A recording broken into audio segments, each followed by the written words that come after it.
Ita and Amanda's book chat number 5. Today we have with us Jonathan Stilts from Tamworth Library, Susan and Peter Langston, avid library borrowers and library lovers.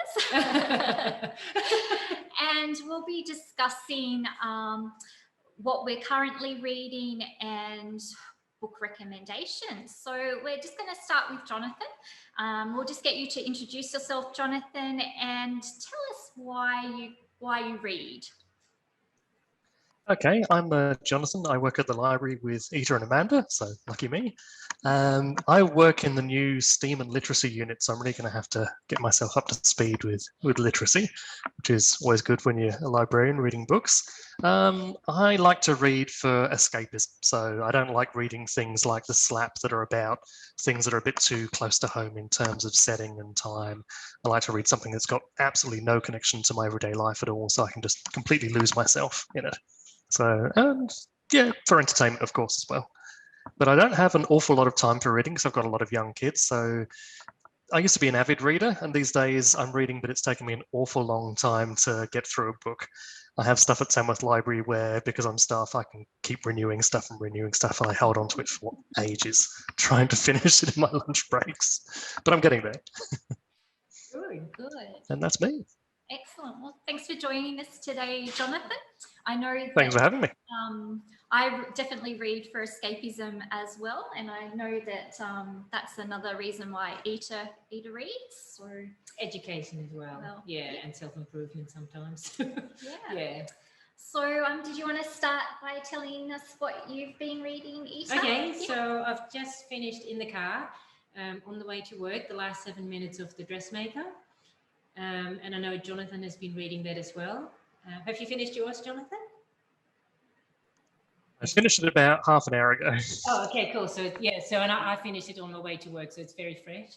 I was actually a little bit disappointed in it because I watched the movie years ago when it came out, and then now the book, and it dragged on a little bit.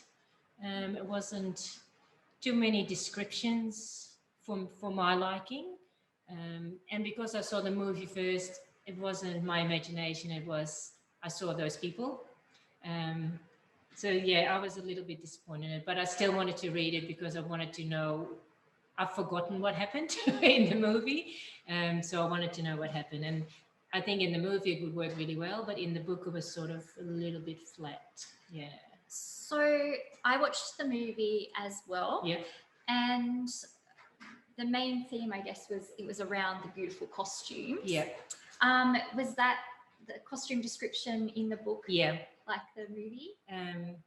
So in the movie you would see the costumes, but here it was just described, to the nth detail, and it was just too much for me. Like I like clothes, but not that much. Yeah. Because I think that's what drew me to the movie, was the costumes more so than the actual storyline. Yeah. So if you like the costumes, I think it's in May, the gallery will have a exhibition on that. So hopefully I will like the Dressmaker's Secret better. And then maybe we can get Rosalie Ham in to have a talk about that. So yeah. Another one I've read was Eleanor Oliphant. It's completely fine. So I read that for book club, and we had a great discussion about it. And I find with book club you get more in depth, because I've read it 3 times actually for 3 different book clubs over the last 4 or 5 years. And they were saying the good days, there's long, beautiful sentences, and when you get to the bad days, it's short, sharp, a completely different feel. And I never picked up on that after 3 times reading. So, but I don't really want to read it a 4th time, so close to the book. Yeah, so I will read that later. And then I read a non-fiction, which is Think Like a Monk, which I definitely don't. I always try and be kind and listen, but it's hard work. So I would recommend it to anyone that's into mindfulness or meditation, that sort of stuff. Yeah. So what have you been reading? So I've got a whole bunch of books here. So I'm going to start with the most recent one that I've finished. and it's Nora Roberts, and it's called Year One, and it's book one of the Chronicles of the One. My sister gave it to me because she thought it was a great fun series to read, and I was like, oh, Nora Roberts, like I really only see Nora Roberts as the romance writer. But I picked it up, and it is, I would describe it as a bit of a thriller, supernatural book. So if you're liking something that is a bit of a supernatural thriller, this one is for you. No, not for Susan. Funnily enough, it is about a flu pandemic that takes over the world. But during that time, people start to get magical, supernatural powers. And it just follows them. So if you kind of think The Walking Dead without the zombies, but more... Yeah, you lost me. We can't hear you, Peter. But more magic, like witches and fairies and supernatural. Look, it's not it's not a well-written book. It's not a book of literary fiction. And it does read at times like a young adult, but it was actually just quite a fun book to read, particularly, you know, if you're kind of having a bad day and you don't want to read anything that kind of is real life-like. It is a fun book to read. You know, like I turned the page, like I was just wanting to see what was happening. And I am a big fan of The Walking Dead, so of course I was going to like this. But when you said flu pandemic, I think that's a bit too close to reality. Yeah, it's a bit too close, but this was more based on supernatural type of flu pandemic, more so than what we're going through now. And the supernatural, they have a light and a dark side, so you know it's going to be that they obviously fight each other out. So there's that one. Then I have read this debut novel called Shiva by Ali Reynolds, and of course if you pick this up you can tick this off your challenge card that you can get at the Tamworth Library as a debut novel. And it's set in the snow because there's a group of friends that are professional snowboarders, and it's got a dual timeline. So it's in the present and then 10 years before. And the present starts off with a group of people being summoned to the ski resort for a reunion. But things start to turn sinister with what happened to them 10 years ago. One of their friends went missing. So the present deals with finding out what happened 10 years ago.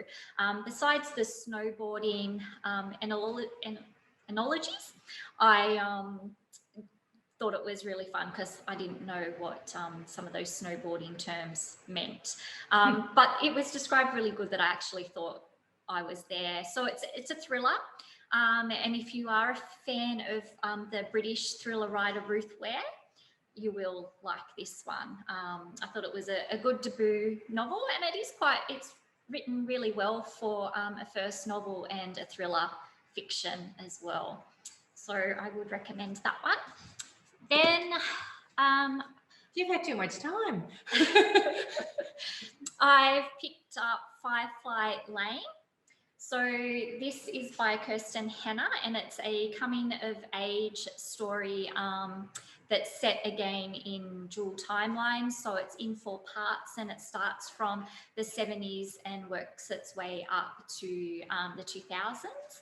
And in the 70s, it starts off with these 2 girls becoming really good friends. And throughout the years, it looks at their life and the challenges and the triumphs that they go through. Then there's a bit of a betrayal between the friends, and then they have to work that out. And I really liked it because I liked learning the story about friendships and that, you know, if there is a betrayal, they can work through it. It's about family, about coming together during a sickness. And it is a Netflix, it has now become a Netflix TV show. I watched the first episode and I don't recommend watching the TV series. Usually I like Ida, I like to read the book before I watch a movie or a TV series. And I kind of tend not to judge the movie or TV series too much because I know you can't put a lot into a movie and TV like you can a book. But the first episode was really bad. So I'm not sure that I'm going to continue watching it. But yeah, look, again, if you're just after something light and fluffy, I'd recommend this book. And the last book that I'm going to suggest is The Last Train to Key West by Chanel Clayton.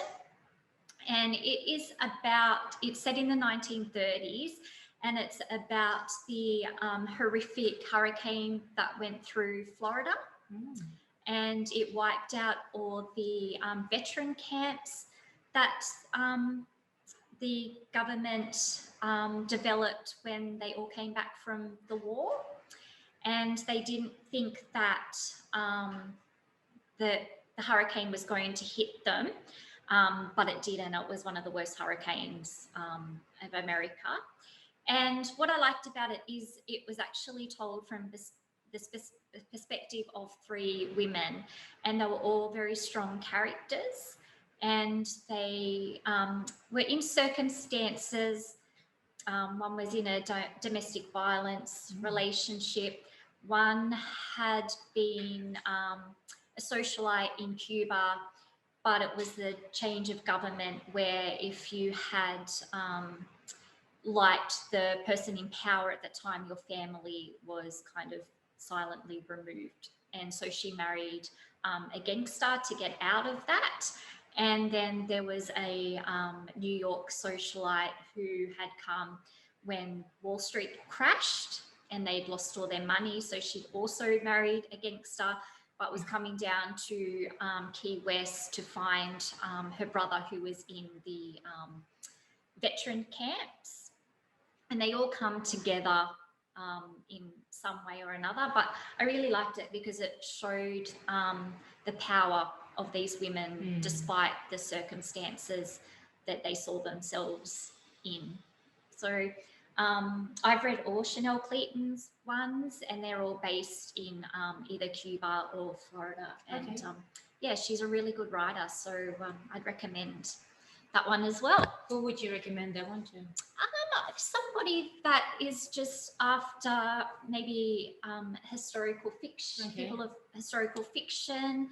I never knew anything about the veteran camps in America, that they were just left and they went there to work on the railway that joined Key West and the Florida Keys together. So yeah, it was really, really interesting. Yeah, I enjoy her books. For anyone that likes historical fiction or anyone that's looking to start reading, she's a good one to start with. Yeah, I haven't read any of hers yet, so yes, looking forward to she writes about what she knows. She's from Florida. Yeah, so and her grandparents, I think, were from Cuba. Yes, yeah, that's good. Yeah, so Peter, you're on. What have you been reading? I've got 4 books to talk about. The first was by the Irish poet John O'Donoghue called Benedictus. He's attempted to write a series of Irish blessings and failed. It's a fairly ordinary read. But I read one worse than that, and that was Roland Perry's The Shaman, which Roland Perry writes political and sporting biographies, and they're very good. They're a bit dry, but they're very good, full of facts and information. Here he has written fiction before, but this is just a nonsensical piece of rubbish. It's a really dreadful book. It's just dreadfully written. which is surprising for someone with his capacity with words. But the story sort of goes nowhere. It's everything is flagged. You know it's coming. There's no surprises. And yeah, it was one of those books that you eventually think, why did I get all the way to the end of it? And you know, what have I lost in my life that I could have done instead? However, having said that, the next two more than made up for it. Firstly, The Last Migration by Charlotte McConaughey, which is she's a new author. Well, not a new author. She's written for kids, and she actually has a degree in screenwriting. This is such a brilliant book that I'm not going to even attempt to off the cuff tell you what I think of it. I'm actually going to read you the review I wrote because it does it justice, and I'll miss something out otherwise. Meet Franny Stone. No character in the history of literature has been more complex, more damaged, or more resilient than Franny. In the same heartbeat, she is fragile and robust, terrified and courageous, naive and insightful. Beautifully constructed storytelling by McConaughey, which hints so subtly at what lies ahead that you're never quite convicted to guess the outcome. And in doing so, you ruin the experience if you did. Her characters are drawn in pencil and then lovingly coloured in with such great economy, but despite always being part of the warp, just as Fanny is the weft, they are never lesser. Fanny is the classically, dramatically flawed heroine who swims away from the past while constantly dragging it with her to a frightening future, but the only future that will bring her relief. This is an impossible book to put down and to rest from. You are too invested, too immersed. I've never been so devastated by a sentence as I was with, I stripped my clothes and wade into the ocean, which comes near the end of the book. Sleep seems such a waste while this book sits bookmarked at your bedside. Marvellous writing from a writer presenting her first ideas in the realms of adult fiction. It's an exquisite book, which ranks for me amongst the very best I've ever read. The last book I read that was this good was Richard Flanagan's Narrow Road to the Deep North. And like all the very best books, you don't so much read it as experience it. Bloody brilliant. 5 stars. I'd give it 6 if the rating system allowed me to. That's great. Awesome, yeah. Because I've got it on my bookshelf to read, and we were Yeah. only talking about that the other day, whether we would put that forward as a one book, one region book. Yeah. Well, a spoiler alert, there's no horror, there's no gore, there's no axe murderers waiting around the bend, so you may be disappointed. No, I still enjoy books like that. So I'll just jump in. Peter really insisted I read it, and again, 5 out of 5. It's one of the best books I've ever read too. I was completely hooked, riveted, loved every bit of it. Yeah, I've had it twice, but twice someone reserved it before I actually got to read it. So I've reserved it again to read it. Read it. I'll let you know. It's just a fantastic book. I really loved it. Really, really loved it. The last one I'll talk about has been around for about 10 to 12 years. It's Peter Fitzsimon's A Simpler Time. Now, a lot of people have reactions to Peter Fitzsimon's, mainly if you've ever met him, you certainly do. I've read a lot of his faction books. Some are really good, and some have just got too much information. It's like the editor should have said, Pete, chop that out. You don't need that. But I've read somewhere that he employs about 25 researchers, and clearly he doesn't want to let any of them down by not using what they found.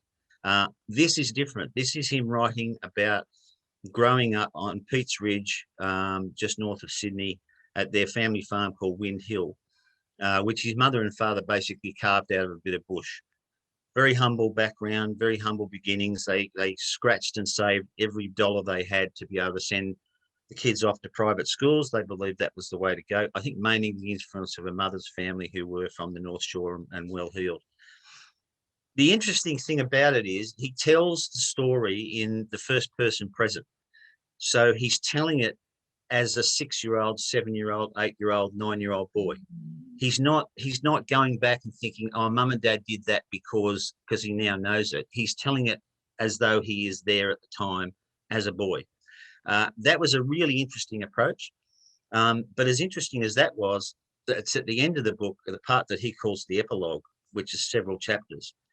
where he has now grown. He's the man, and he's looking back on their life, which becomes even more interesting because it covers his parents' death and how his family then reaped the benefit of the loving attention that they received as kids, not by having everything done for them, quite the reverse, by being allowed to adventure, to, as he calls it, to get out into the world and to do things and experience them in a way that perhaps doesn't happen anymore with our helicopter parenting and that sort of thing. It certainly did when I was growing up. And that part of the book really gives it such a warm ending. I found this was easily the best of his stuff that I've ever read. As I say, I do sometimes find the other stuff, you get bogged down, with the possible exception of, say, Batavia, which was just such a ripping yarn. You couldn't get bogged down because, well, man, you'd love it. It's people dying everywhere. People cleaved in half and all sorts of things, and it's all a true story. So, but this I think is the best thing I've ever read of his, and I'd really recommend it for anyone of my ilk in their 60s. It'll remind you so many of the sayings that he grew up with, so many of the products, the things that were important. If you could make enough money in his dad's orchard to have a Zach to go to the shop and buy 6 little chocolates, it was really, really nice, warm read. And it was pleasant to see he can write in that style, not just, the other stuff, which is very successful and makes a lot of money for him, and good luck to him. I guess until now, I probably felt that the real journalist and writer in the family was his missus. But yeah, this is top drawer. Yeah. So what was it called again, Peter? It's called Simpler Time. Simpler Time. Available from your library. Oh, fantastic library. Yeah. As was the other one. I have to give a bit of credit here. I went in looking for a new read, and I went to the new bookshelf. And while Megan went off to try and find something, given my vague description of what I like to read, which is, as you know, is fairly varied. And on the new bookshelf was the book I described before, which was, oh, what a find. Yeah. So thanks to the library, I'm doing that a lot lately, finding great books to read. That's cool. Excellent. Thank you. Thank you. That's me. Shut. Susan. You have to put your microphone, please. Okay, so yeah, I've had a pretty good reading stint too. I can't remember exactly this title. Is it the mole, the horse, the? Oh yeah. Yes. I read that one. The boy, Yeah. the horse, the mole, and the fox. Yeah, I always get wrong too. Yeah, the boy, the horse, the mole, and the fox, I think. Yeah, it was just a quick read. I think I read it in over half an hour, and You can read yeah, it. I didn't love it as much as you, Ita. Sorry. Yeah, that's okay. It was great, but wasn't the best thing I'd read in that sort of area of like motivation stuff. It just felt like a lot of memes that I've already seen on Facebook put together in a book. But, it's not. It's by one author and all his ideas. Maybe all his stuff has come through the mainstream, and that's where I've seen it. So, yeah, okay. So, yeah, 3 out of 5. The other books I've read are Honeybee by Craig Silvey, Sons and Lovers, Infinite Splendors by Sophie Laguna, and also The Last Migration. So, yeah, so 4 or 5 in the last month. Honeybee I'll talk about the most. It's a great book. It's a really, really good book. Very challenging at times for someone like me who's a bit vanilla and mainstream. There's a few scenes in it that were a bit like confronting. But it was a journey book I can't remember how old he was, 14? So, I don't know, the main character. He was obviously coming to terms with his identity and his sexual identity, and that was really, really tough road for him. And had a mother that was just not coping with life, and a stepfather who was brutal in the end.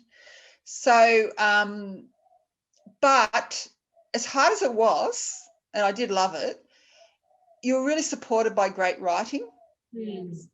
I felt like you weren't hung out to dry. You were kind of being nursed through it, through great writing, and I really appreciated that. I'm not sure I could have maybe stuck with it if Craig Silvey's writing hasn't been so good, and I'd read his other book and felt that it was going to be a good read. So I had faith in him as a writer, and he didn't let me down. So really appreciate that. That was I would recommend Honeybee to everyone, particularly teenagers that are struggling with their identity, right through to the parents and grandparents that need to understand that there's no one who shouldn't be reading this book. Probably, you know, I'd wait to a high school audience. I wouldn't give it to anyone under high school age, but yeah, right through to grandparents need to read this if they've got someone in the family that's going to have an identity issue. So brilliant. I won't talk about Infinite Splendors because it's, and that Honeybee could be triggering for people who have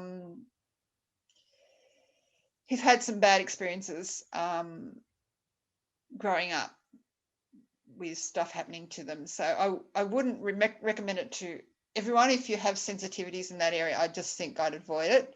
And also the same with Infinite Splendors by Sophie Laguna. I won't even talk about that because it was so devastating and triggering for anyone who's had childhood trauma. So I'm not going to go into depth about that. But if you can cope with that sort of stuff, then I would highly recommend it. Yeah, it was just a very troubling book. My heart was beating quite a lot through that book because you just knew bad stuff was going to happen, and you just like, yeah. So I got stressed out reading that book, so I wouldn't recommend that to everyone. But read the blurb on the back before you start. Talk to someone who's already read it, and then if you can think that's okay for you, have a crack. But if you at all, it could be triggering at all, don't go near it. I finished Sons and Lovers by D.H. Lawrence, even though I had lots, like Jonathan, I had to renew it quite a few times. But that was one that I just read at night. Just, you know, sometimes I only read a few pages before I fall into a stupor of sleep, which is lovely. And I really, read Kangaroo by him and Lady Chatterley's Lover, so I knew of his writing. But I thought this was fantastic. I assume it's one of his earlier novels, and I haven't gone and read anything about it, but it felt like it could be semi-autobiographical. Paul, I think, is probably him and his relationship with his mother and also with women. But I really loved it. I thought it was beautiful writing, even though it was set way, way back. But I am trying to do the classics at night. So that was a good one to start with. And I'll talk about what I'm currently reading later, but I'll probably head towards Shirley, I think. Yeah, next, as soon as I finish the one I'm currently on at night. So that's me. Cool. Thank you, Susan. Okay, Jonathan. Okay, I'll start with a brief bit on The Dressmaker because I have just finished that, but I'll try not to cover too much that Edith's already covered there. I wouldn't say that I'd recommend the book. I was unsatisfied with it, but at the same time, it was quite compelling. She's very sparse with her use of words, so your brain kind of fills in a lot of the detail. And what she uses when it comes to describing events and settings, it's extremely evocative. I remember looking at the front cover and going, hang on a minute, I know what that scene is, but it's completely wrong because the weather that she described was completely different. And at that point early on, I was like, oh, this is going to be fantastic. But her sort of sparse use of writing doesn't work too well when it comes to characters because they all became much of a muchness to me. Some of them I couldn't keep up with, particularly who they were, even after one person had died. It's like, oh, hang on, is this person again? No, they're dead. It's someone else they're talking about. But it's odd because I know there's a sequel, and maybe I'm just on a roll because I've just finished it. I'm kind of interested to see where that goes. But yeah, it's definitely not a very satisfying book for me, and I only picked it up because we're having the exhibition and I was really interested to see what I get out of it because it's not the sort of thing I'd normally pick up. But the book I'd most like to talk about is Drackle. So not Dracula, but Drackle And it's written or co-written by the great-grandnephew of Bram Stoker. It's Dacre Stoker, and he's written it with another author as well. And it's a sort of prequel to Dracula, except for the main character in the book is Bram Stoker himself. And it's somewhat biographical because it does cover what his childhood was like, where he grew up, the sort of jobs he and his family did, which was quite fascinating. But it weaves vampires actually into his life. It's almost like his writing was inspired by events that happened in his past. And it is very creepy in places. I'm not as much as a horror aficionado as Amanda is, and some of the bits really creep me out when it comes to people sucking on each other's blood. It gives me the shivers. But there was lots of other bits that are really good creeping horror, really good scene setting of just awfulness and a terrible atmosphere of bad things are going to happen. It's really well written, and it's not very straightforward at all. Characters' motivations, even the vampires' motivations, are not at all clear as you progress through the book, and sometimes it's almost disappointing when you think, oh, this is going to be a little bit lame actually, but it twists and turns quite nicely for what you're going to see. And Dracula is a character in it, but he doesn't really come into focus until quite near the end. The main character is actually his nanny when he's growing up as a boy.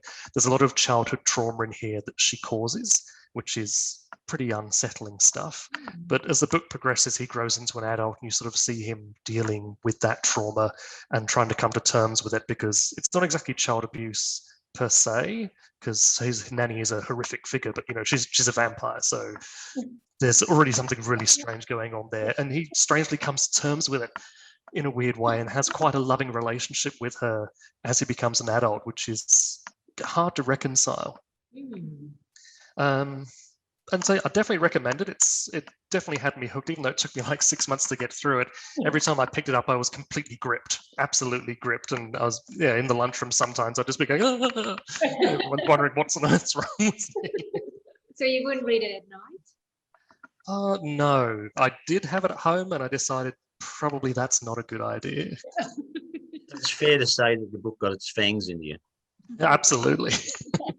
And one thing that actually took me by surprise was it's not the epilogue, it's like an author's note at the end when Dacre Stoker talks about where he got the idea from.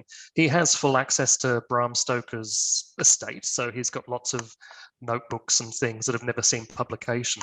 And because I thought this was pretty much just a bit of a cash grab sort of a thing, and a bit of a conceit using Bram Stoker as the main character. But he talks about that it's maybe not as fictional as you might be led to believe. He goes into how Bram Stoker, when the book was first published, had a very different first draft, but his publisher was not at all interested in publishing that because Britain had just been getting over the Jack the Ripper murders, and they didn't want anything that was going to really be upsetting to the public, because Bram Stoker's alleged intention is that the events he was describing were actually somewhat true, that it was a semi-fictionalized account of things that he believed to actually be, that his book was more a warning than a fiction, going, look out because this stuff is real and it's dangerous and everyone should be aware. Which, again, it's a good hook to try and sell a book, but because it was buried right at the end, it didn't seem like it was actually that kind of a cash grab technique to try and make people want to read something. It was there as a nice little parcel at the end to make me sort of go, oh, this is much more interesting. I want to read more now. If he published some of his great-grandfather's notes and stuff, I'd be very interested in reading that. Or if anyone could ever get hold of the first draft, which is apparently lost to time, to see what he actually intended to put out there. And does tease with his first drafts overseas that got published might be very different because he kept his British publishers happy because he had to. But of course, the overseas publishers, he didn't have those kind of restrictions. So there's a bit of an alleged hunt on to find first editions of Dracula in other countries and try and get them translated back into English to see if there's anything that, could be revealing. So I'd recommend it as a good horror novel, but also it's an interesting piece of potential literary history, but it's whether or not he's actually telling the truth about what he's claiming is in his great-grandfather's notes, whether or not that's true or not. Yeah. So it's got me back into horror fiction again, even though it scares the bejeebus out of me. And I'll look to see if, I think he's published a sequel to Dracula as well, so he's kind of bookended his great-grandfather's book to see if that delves into it at all anymore. And that's actually co-written with a different author, so it'll be interesting to see how different the style is and how different the quality is compared to this book, to see how much Dacre Stoker actually puts into it. Yeah. Sounds really interesting. Yeah, I'm not into horror. You? Yes. You, of course you are. We're It'd not. probably be a little tame for Amanda, but I'd still recommend it. Yeah. You'll probably get through it a lot quicker than I did. I just had a conversation with Kathy Handley, that is a casual at the library. She bought a book back called The Hunted by Oh, the one you were talking and about. we were talking about that in last episode, Yeah. about where it was that small community that hunted the humans. Ooh. And Yeah. it was reserved for another colleague, Shirley, and Kathy went to give it to Shirley and said, "Oh, I'm not really sure that you're going to like this book. It wasn't what I was expecting from Amanda's recommendation." She said it was a terrible book, and she actually said to me that there's something wrong with me because I actually really quite enjoyed it. But yes, she didn't appreciate appreciate my recommendation on that one. So we'll see what Shirley thinks of it. But again, it was just a bit of a page turner. Yes, it was gory in some places, but yeah, you kind of, I think sometimes with horror, you just kind of let that bit slide over you. Amanda, we don't think there's anything wrong with you. Oh, thank you, Peter. Now, we all know you're the serial killer. Peter is crossing his fingers behind his back. Yeah, for people that are listening to it. Too funny. So are you reading something scary at the moment? Well, I'm reading Ghost Bird by Lisa Fuller, who we met, Ida and I attended online a reader's advisory seminar. And Lisa Fuller is a young Aboriginal writer, and she wrote this book based off her master's degree. And it is about two twins that live in a small Aboriginal community. And one twin is a studious student who wants to study hard to get out of the town. And the other twin is a bit of a wild child. And the wild child twin, Lainey, she goes missing. And Stacey, the studious twin, she gets these dreams about what has happened to her sister. So I've only read halfway through, and so at the moment they're looking for the sister. She explained it that it was a bit scary, but I'm not really finding it scary. It is a young adult novel. It's really interesting to learn about the dynamics of Aboriginal families and Aboriginal communities, particularly hearing it from an Aboriginal writer that's using her own voice. So I'm finding that really interesting. The story itself, it's not gripping me. Okay. But I am continuing to read it because it is only a short book, and I do want to see if they do find her, and if my thinking about what has happened to her is correct.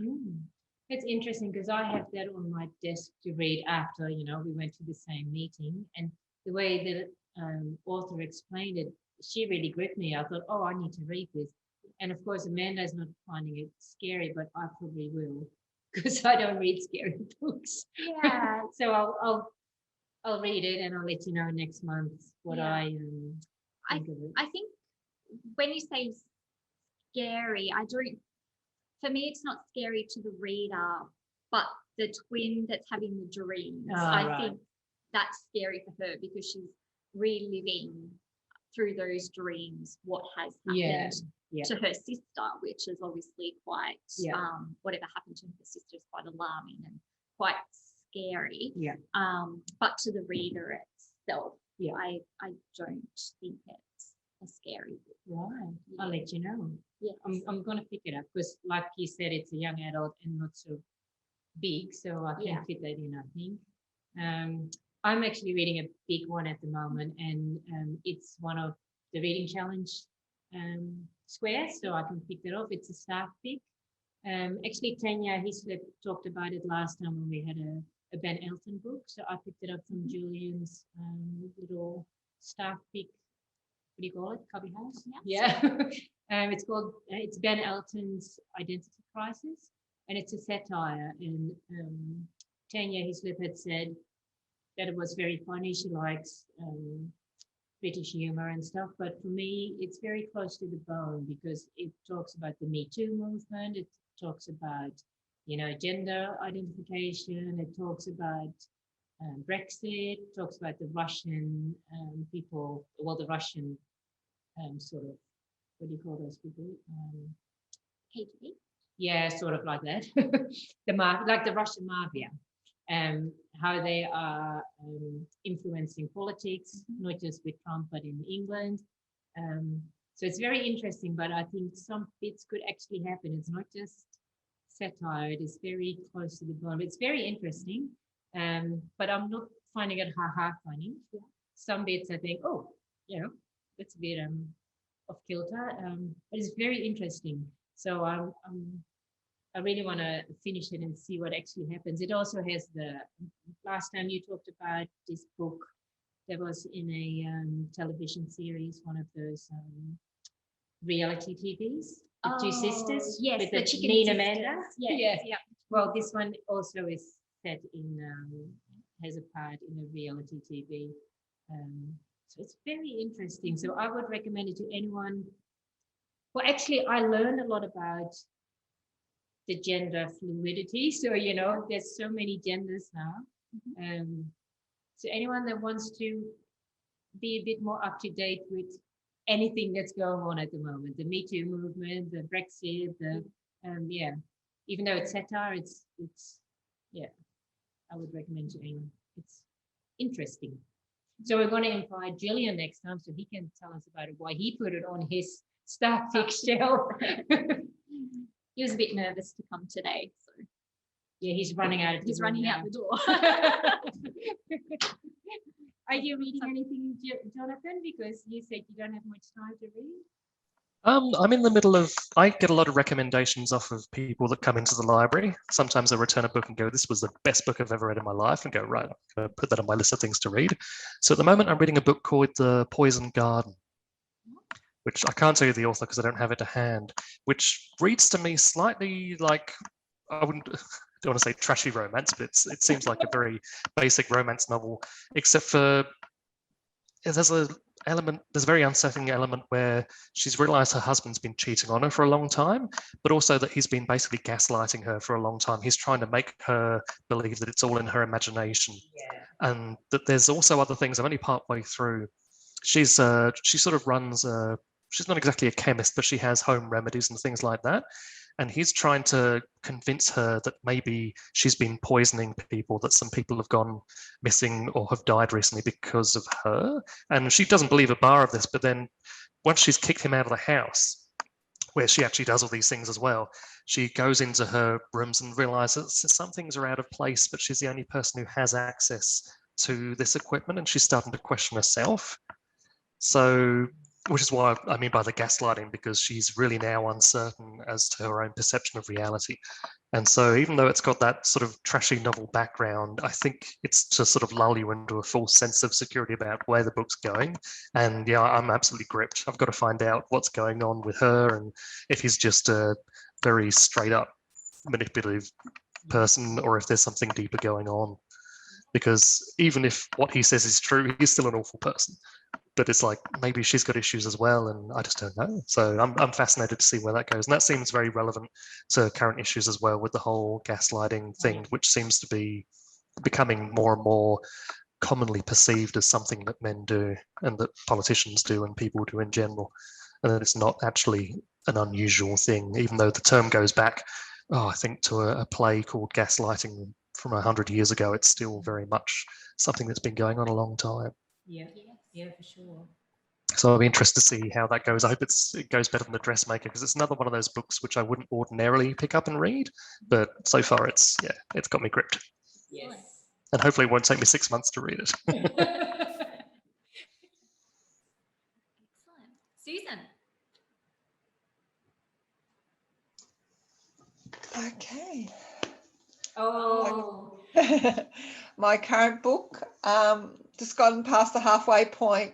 Absolutely loving it. Oh, thank God. It's such, yeah. It's such a great book, and I just love the conversational style that it's written in, particularly the way the mother talks through the written word. She's just so quirky, and you just laugh at how she says things, really. And he's such a beautiful little boy. Anyhow, so I won't go past the blurb. So he's just lost. He has this really wonderful friend called Jax. So he went from being a loner to having this crazy kid arrive at his school called Jax, who wants to be a comedian. So he's always in trouble with the teachers and adults and stuff. But him and Jax and the boy, complete opposites, but they've become a comedy duo. So Jax is like the funny guy and the main character is the straight guy. And they have set themselves the task of going to the Edinburgh Fringe Festival in 5 years' time. So when they're 15, they're going to go and compete, you know. And so it's, you think, whoa, okay. But Jax dies. At the age of like 12 or something, he dies. And this poor little kid's left bereft, absolutely bereft, can't get over his death. And his mother just decides she'll do whatever it takes to make him happy. And she finds this list of what he wants to do, and which is completely outrageous ideas. And she does it with the help of a wonderful other character. It's what's that? No, say. Did I do a? I wasn't trying to read anything about. I'm just going. No, that's not spoiler. No, that's the blurb. I haven't gone past the blurb. So it's a great journey, because there is a journey, a physical journey, and also a developmental journey of the child. Plus, the mother goes on a journey, and I think there's something else. I think there's some twists coming up. I just started to guess about another character and what might be happening there. That it hasn't even been hinted at, but I may be reading too much in. But I think there's a little bit of a twist to one of the male characters coming up, but that gets involved in this rescue mission or whatever it is. Just fantastic, rollicking read. Yep. And then my other book at night is Back to the Promised Land by Barack Obama, which I'm really enjoying. It's a slow read. It's not a book you can read fast. It's just not.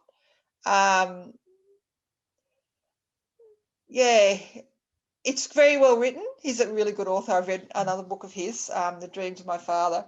So it's extremely well written, and he's a very literate man. He reads all the time. So you're in safe hands, and you get to know every little bit of the details of campaigning. I'm just up to when he's actually been elected president, and he's gone to the White House to check it out for the first time and have the Bush family take them around and show them everything, and which has been a very gracious thing. And so, he's at that stage. A lot of detail. I don't know what Peter's doing. I didn't see. What's he doing? Now, for people that are listening, Peter's just putting a hat on and then he took it off and we're all watching himself out in the camera. Sorry, Susan. Just calm the farm, Peter. So there's a lot of detail about campaigning, a lot of detail, and about their reactions to him and Michelle's reactions to things as they happen and the kids and stuff. So you get all the behind the scenes stuff. Wake up, Peter. Yeah, I think if I remember in the Michelle Obama's book, I think she talked about like when Barack Obama was writing his book, how much detail he goes into his writing. Like he just wants to put absolutely everything down. Yeah. It's all really interesting, but it slows you down, read because of the detail. Yeah. But yeah, no, it's good. I'm enjoying it. So that'll see me through the night for a while yet. Cool. He's definitely someone that I would love to meet in person. Oh, God, yeah. Let's invite. So what did you say, Amanda? I didn't hear that. Barack is definitely a person that I would love to meet in person. Yeah, that game, who will you invite to your dinner party? Yes. Yeah, definitely. And I wouldn't let him leave. He's just got charisma. Oh, There's yeah. just something about him that I think draws you to him. Yeah. Like even if you don't follow his Politics. Yeah. I just think there's something about him. Yeah, he has that just natural charisma. Yeah. Even to Michelle was quoted as when she first took his phone call for the first time. Yeah. Just his voice got her. And she tried not to go out on dates with him, but he won her over. Okay, that's me. Peter, you want to put your hat on for your talk? No, sorry, I was trying to negate the terrible flaring I'm getting. You look good. That's okay, but I can't stand here with my hand above my head, can I? It's because I'm all white.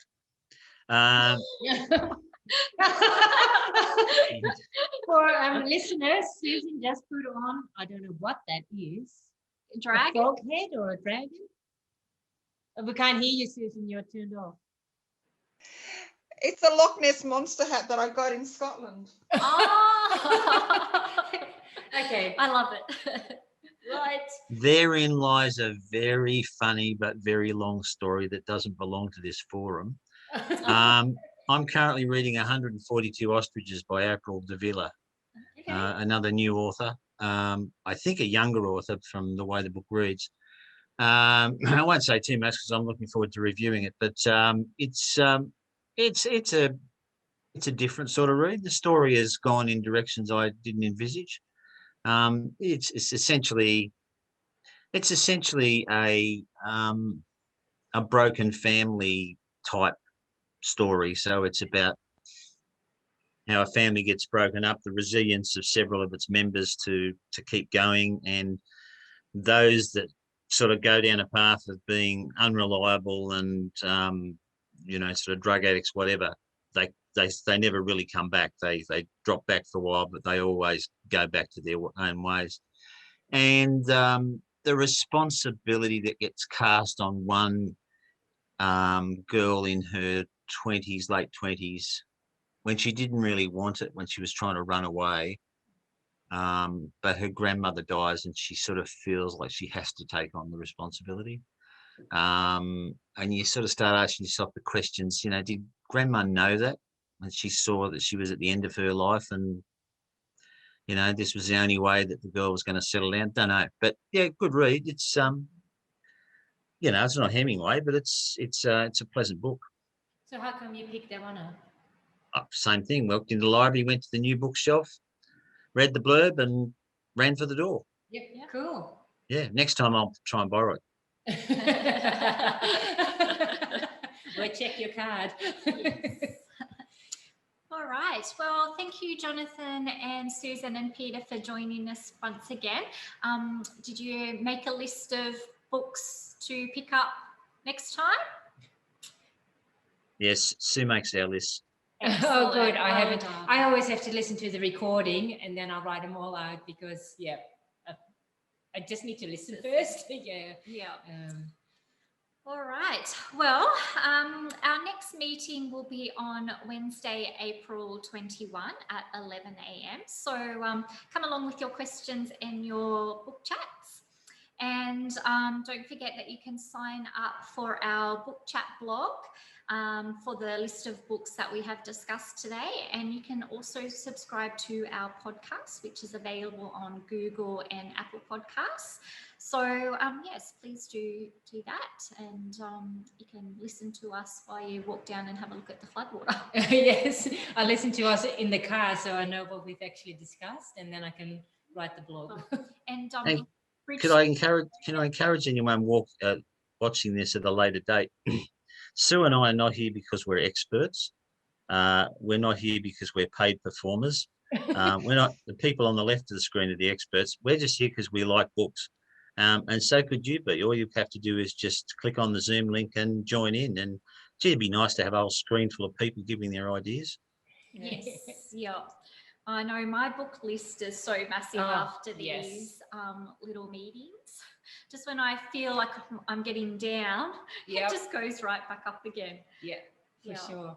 So, and you know, when you read books, it's nice to discuss it. Yes, Sue, did you want to say something? But you're on silent. You have to turn your unmute yourself, dear.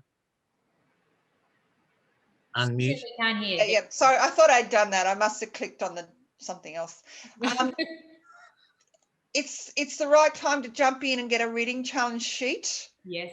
Card to start ticking things off, because chances are you've already probably read some. This is for library borrowers. You've probably already read some of the books, so you'll be able to jump in and tick off a couple already. Yep. So you'll be ahead of the game. And some of them are like quick reads. It's just reading poetry or, you know, going to a website or whatever. I've ticked off 4. I'm on my 5th. Norman Foreman was published this year, so a 2021 published book. There you go. I'll return it soon and someone else can grab it. It's a good read. And you can tick off your sheet. Yeah. Yep. Well, thank you very much, and we'll hope to see you all next month. See ya. Thank Bye. you.